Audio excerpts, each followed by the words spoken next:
तो हमने अभी जाना कि जो हमारा जो एग्रीकल्चर का हालत थी वो बहुत ही वीक थी 1950s के टाइम पे जब इंडिया इंडिपेंडेंट हुआ था। फिर हमने जाना कि कैसे कैसे एग्रीकल्चर सेक्टर में ग्रोथ हुआ, क्या क्या उसके कारण थे। तो दो मेजर कारण थे उसके, जो जिसकी वजह से एग्रीकल्चर सेक्टर में ग्रोथ आई। वो था, एक था लैंड रिफॉर्म पॉलिसी और दूसरा था ग्रीन रेवोल्यूशन। तो लैंड रिफॉर्म पॉलिसी को भी हमने डिटेल में पढ़ा था और ग्रीन रेवोल्यूशन के बारे में भी जाना था। अब हम जानते हैं कि क्या इफेक्ट्स थे या इम्पैक्ट था ग्रीन रेवोल्यूशन का जो पड़ा हमारे एग्रीकल्चर सेक्टर पे। तो पहला इफेक्ट था अटेनिंग मार्केटेबल सरप्लस। जैसे कि हमने पहले पढ़ा था कि at the eve of independence जो 1950s का एरा था, उस टाइम पे फार्मर्स क्या थे, due to old technology, due to lack of knowledge, due to जमींदारी और ये सब सिस्टम की वगैरह से छोटे लैंड्स होने की वजह से उनका प्रोडक्शन क्या था, सिर्फ सीमित था अपने भर के लिए। यानी वो इतना ही प्रोडक्शन करते थे जितने में वो क्या कर सके, अपने घर के अनाज की पूर्ति कर सके, अपने रिक्वायरमेंट की पूर्ति कर सके। लेकिन वो कोई भी सरप्लस नहीं पैदा करते थे, कोई भी सरप्लस वो नहीं अनाज उगाते थे जो कि वो मार्केट में सेल कर सके। ग्रीन रेवोल्यूशन आ जाने से क्या हुआ, हमारे पास ऐसा आ गया कि हम मार्केटेबल सरप्लस यानी कि मार्केट में सेल करने के लिए सरप्लस अनाज का पैदावार वहां पे होने लगा। यानी कि मार्केट में सेल अब होने लगा फार्मर्स के द्वारा पैदा किया हुआ अनाज। क्यों? क्योंकि प्रोडक्टिविटी जो है वो बढ़ गई थी। एक इसी के साथ जुड़ा हुआ पॉइंट था, वो ये था कि ग्रीन रेवोल्यूशन के पहले जो ब्रिटिशर्स के जाने के बाद यानी 1950s का खास तौर पे जो दौर था, 1950s के टाइम पे इंडिया की ये कंडीशन थी कि बहुत सी एसेंशियल चीज़ों की जो है ज़रूरत इंडिया की जो थी क्रॉप्स की, वो इंडिया के पास इतनी सफिशिएंट मात्रा में नहीं होती थी कि वो पूरी पॉपुलेशन को उससे फीड कर सके। तो इंडिया को जो है United states of America USA से जो है इंपोर्ट करनी पड़ती थी बहुत सी क्रॉप्स, जो कि ऑब्वियसली एक्सपेंसिव भी पड़ती थी और वो एक तरह से जो है हमारा बैलेंस ऑफ पेमेंट्स भी बिगाड़ती थी, जो कि अभी हम लोग मैक्रो इकोनॉमिक्स में आने वाले चैप्टर्स में पढ़ेंगे कि बैलेंस ऑफ पेमेंट क्या होता है। इंपोर्ट्स करने की वजह से क्या है, एक बर्डन पड़ता है बहुत ज़्यादा इकोनॉमी में।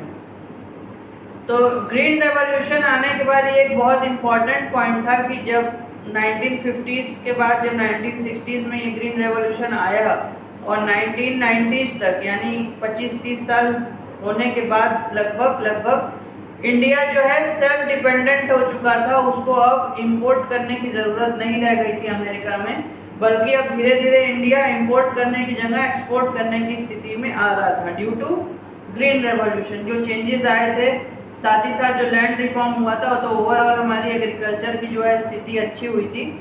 तो इससे इंडिया को क्या एक इम्पैक्ट पड़ा था, बहुत बड़ा ये इम्पैक्ट था इंडियन इकोनॉमी पे कि अब उसको इंपोर्ट करने की ज़रूरत नहीं थी उन क्रॉप्स को, वो खुद से सेल्फ सफिशिएंट बन चुका था उन क्रॉप्स के लिए।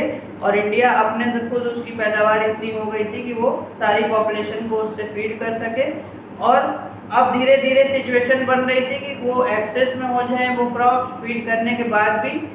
तो फीड करने के बाद जब एक्सेस में स्टॉक हो जाता है तो उसका फिर क्या होता है, एक्सपोर्ट भी उसको कर सकते हैं, और नहीं तो दूसरा पॉइंट जो हमें बता रहा है कि क्या हुआ ग्रीन रेवोल्यूशन का इम्पैक्ट, वो हुआ बफर स्टॉक।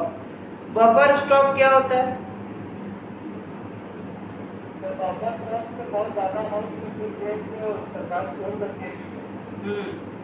Very good.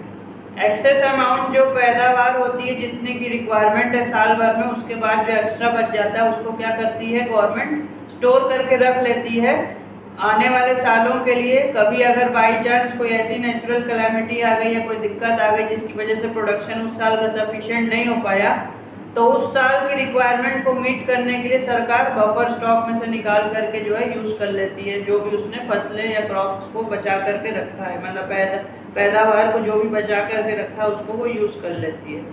तो बफर स्टॉक का मतलब ही होता है एक्सेस स्टॉक बना के रखना, जितनी यूज़ है उससे एक्सेस में यूज़ रखना।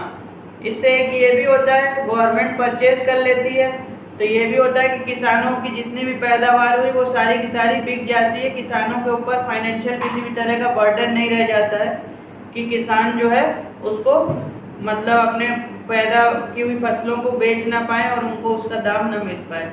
तो एक ये भी बहुत इंपॉर्टेंट चीज़ है उसमें बफर स्टॉक बनाने में। और तीसरा पॉइंट क्या है, benefit to low income group. Obviously low income group को ही बेनिफिट मिला इससे। कैसे?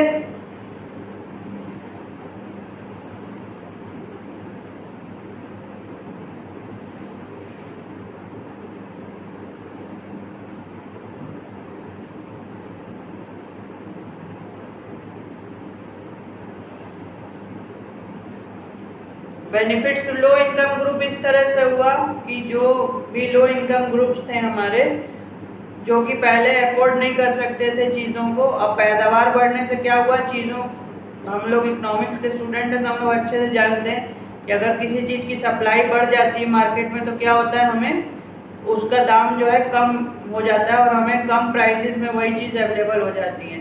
तो पैदावार बढ़ने से जो सबसे मेन फर्क पड़ा वो किसको पड़ा, लो इनकम ग्रुप के लोगों को, जो पहले उसको अफोर्ड नहीं कर सकते थे, अब वो क्या कर सकते थे, उन फसलों को अफोर्ड कर सकते थे और खरीद करके अपनी डेली रिक्वायरमेंट्स को वो फुलफिल कर सकते थे। साथ ही साथ जो फार्मर्स थे, जो पहले पुअर एग्रीकल्चर कंडीशन की वजह से, अरे तुम कहाँ चले गए?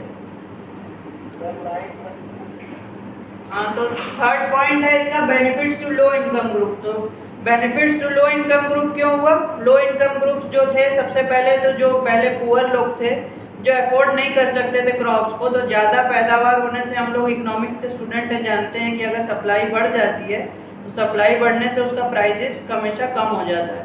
तो उनको कम प्राइसेस पे अच्छे क्वालिटी का मिलने लगा क्रॉप, तो अब वो पुअर लोग भी उसको अफोर्ड कर सकते थे। तो लो इनकम ग्रुप में तो पहले ये फायदा हुआ। दूसरा फायदा किनको हुआ, जो लो इनकम ग्रुप के किसान थे, जिनकी पहले पैदावार ज़्यादा नहीं हो पाती थी, वो सिर्फ अपने भर का ही कर पाते थे अनाज का प्रोडक्शन, अब वो क्या कर सकते थे, अनाज को प्रोड्यूस करके मार्केट में सेल कर सकते थे।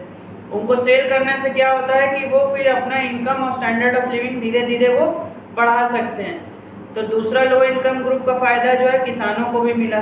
तो ओवरऑल प्रोडक्शन बढ़ने से क्या हुआ, जो लो इनकम, देखो जो रिच सेक्शन होता है सोसाइटी का, उसको तो फर्क नहीं पड़ता है। अगर अरहर की दाल 100 रुपये किलो मिले, 500 रुपये किलो मिले, चाहे 50 रुपये किलो मिले, उसको बहुत फर्क नहीं पड़ता, क्योंकि उसके पास पैसा इतना है कि वो 500 रुपये किलो में भी खरीद के खा सकता है। दिक्कत जब भी आती है तो वो लो इनकम ग्रुप पे ही आती है। अगर कोई चीज़ों का दाम इतना हाई है कि वो अफोर्ड नहीं कर सकते, किसी भी लो इनकम या गरीब आदमी के लिए क्या 50 और 100 रुपये में बहुत बड़ा डिफरेंस हो जाता है, डबल का डिफरेंस हो जाता है। तो लो इनकम ग्रुप को ग्रीन रेवोल्यूशन से इसलिए फ़ायदा हुआ कि हमें ज़्यादा अमाउंट में जो है फसलें मिलने लगी और उनके दाम कम हो गए। एक तो ज़्यादा पैदावार से कम हो गए, दूसरे अब हमको इंपोर्ट नहीं करना पड़ रहा था। तो इंपोर्ट जो क्रॉप्स होके आती थी ऑलरेडी वो बहुत महंगी पड़ती थी, जब उनका प्रोडक्शन इंडिया में ही होने लगा तो क्या हुआ, उनका दाम कम हो गया। तो लो इनकम ग्रुप को इससे फ़ायदा हुआ। एक तो जो उनके कंज्यूमर्स थे जो उस फसलों को खाते थे, और दूसरा फायदा हुआ उन फार्मर्स को जिनकी पैदावार पहले कम थी, ड्यू टू ग्रीन रेवोल्यूशन उनकी पैदावार बढ़ गई, वो मार्केट में उसको सप्लाई करने लगे, उनको एक्सेस इनकम होने लगी, तो उनको भी उससे फ़ायदा हुआ, जो कि पहले बहुत ही लो इनकम ग्रुप में हुआ करते थे। तो ये 3 इम्पैक्ट्स थे या इफेक्ट्स थे जो कि ग्रीन रेवोल्यूशन के हुए हमारे एग्रीकल्चर सेक्टर में। और कुछ है इसमें पॉइंट? नहीं, और कोई पॉइंट तो नहीं है सर। ठीक है।